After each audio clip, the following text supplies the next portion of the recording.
শ্রীরামপুর মার্কেটে যাচ্ছ অথচ এই রাজবাড়িটা না দেখেই চলে আসছো? হ্যাঁ, এই রাজবাড়িটা শ্রীরামপুর মার্কেটের ঠিক এতটাই কাছে। চলো তাহলে পরিচয় করিয়ে দিই এই লোকেশনটার সাথে। Hello everyone, welcome to the secret traveller YouTube channel. এবং আজকে থাকছে এই ভিডিওতে শ্রীরামপুর রাজবাড়ির এক্স্যাক্ট লোকেশন কোথায়, কিভাবে যেতে হবে এবং অন্যান্য কিছু গুরুত্বপূর্ণ তথ্য এই ঐতিহ্যবাহী রাজবাড়ি সম্পর্কে। সুতরাং দেখতে থাকো সম্পূর্ণ ভিডিওটা, আশা করি তোমরা উপকৃত হবে। শ্রীরামপুর স্টেশনে নেমে মার্কেটের রাস্তা ধরে সোজা এগোতে থাকলে ধোবিঘাটের আগে বাঁদিকে যে রাস্তাটা পড়ছে সেটা ধরে মাত্র 2 মিনিট এগোলেই পৌঁছে যাবে এই রাজবাড়িতে।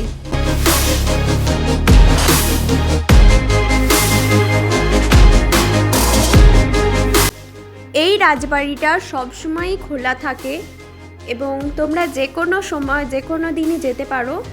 তবে এখানে ঢোকার পূর্বে এখানে যিনি বসে থাকেন সামনে, ওনার পারমিশনটা একবার নিয়ে নেবে।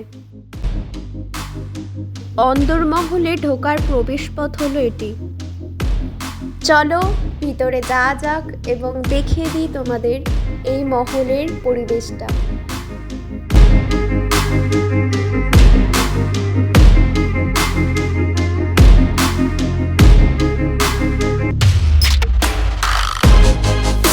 এই রাজবাড়ি স্মরণ করিয়ে দেয় 150 বছরের পুরানো ইতিহাসের নিদর্শন। রঘুনাথ গোস্বামী 1815 থেকে 20 সালের মধ্যে নির্মাণ করেছিলেন এই বিশাল অট্টালিকা, যা শ্রীরামপুর রাজবাড়ি নামে পরিচিত এবং গোস্বামী বাড়ি নামেও অনেকে চেনে। আর এই যে পিলারগুলো, যেগুলো আজও একইভাবে দাঁড়িয়ে রয়েছে, এগুলো ইউরোপীয় স্থাপত্যশৈলীর অনুকরণে নির্মিত সমতল ছাদযুক্ত চাঁদনি।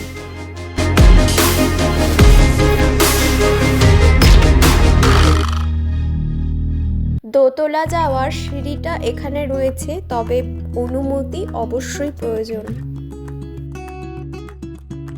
এটা দেখে তো আমি একদমই অবাক। এরকম একটা সৌভাগ্য হবে আশাই করিনি, কারণ রাজবাড়িতে প্রি ওয়েডিং শ্যুট এতদিন সোশ্যাল মিডিয়াতেই শুধু দেখা হয়েছে, কিন্তু এই প্রথমবার সম্মুখ থেকে দেখলাম কিভাবে রাজবাড়িতে শ্যুট হয়।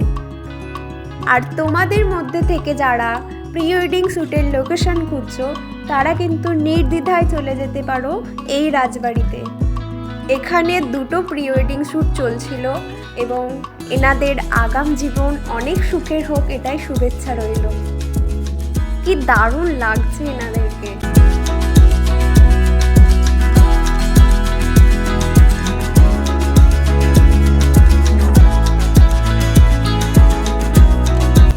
এখানে প্রি ওয়েডিং শ্যুটের যন্ত্রপাতিগুলো রয়েছে এবং যেখানে ওনারা বসে আছেন এবং শ্যুটটা হচ্ছে, ওই অংশটায় প্রতি বছর দুর্গা প্রতিমা এনে পুজো হয় এই গোস্বামী রাজবাড়িতে। আর এখন যেরকম ফাঁকা ফাঁকা লাগছে গোটা রাজবাড়িটা, দুর্গা পুজোর সময় কিন্তু গোটা শ্রীরামপুরবাসীর মূল আকর্ষণ বিন্দু হয় এই গোস্বামী বাড়ি। আর দুর্গা পুজোর প্ল্যান লিস্টে কিন্তু এই লোকেশনটা রাখতেই পারো। গোটা রাজবাড়িকে সাজানো হয়েছে লাইট দিয়ে।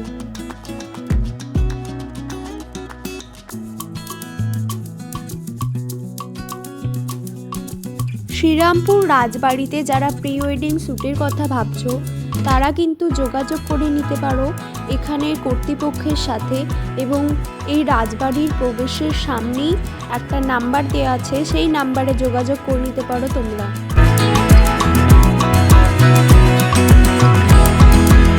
এই শ্যুটটা একদম সামনে থেকে দাঁড়িয়ে দেখতে আমার তো দারুণই লাগছিল।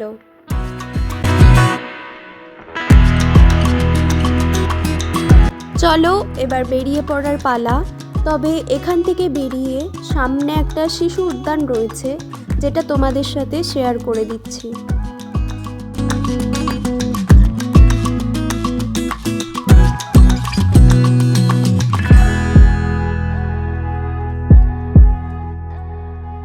রাজবাড়ি তো দেখলে, এবার ইতিহাসটাও একটু জেনে নেওয়া যাক, তাই না?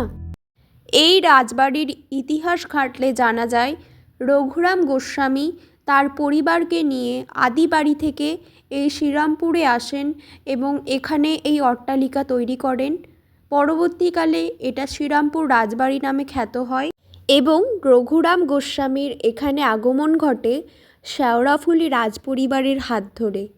এ বিষয়ে একটা তথ্য জানায়, শেওড়াফুলি রাজপরিবারটা হলো বাঁশবেড়িয়া রাজপরিবারেরই একটি শাখা এবং এটি এখন একটি হেরিটেজ সাইট।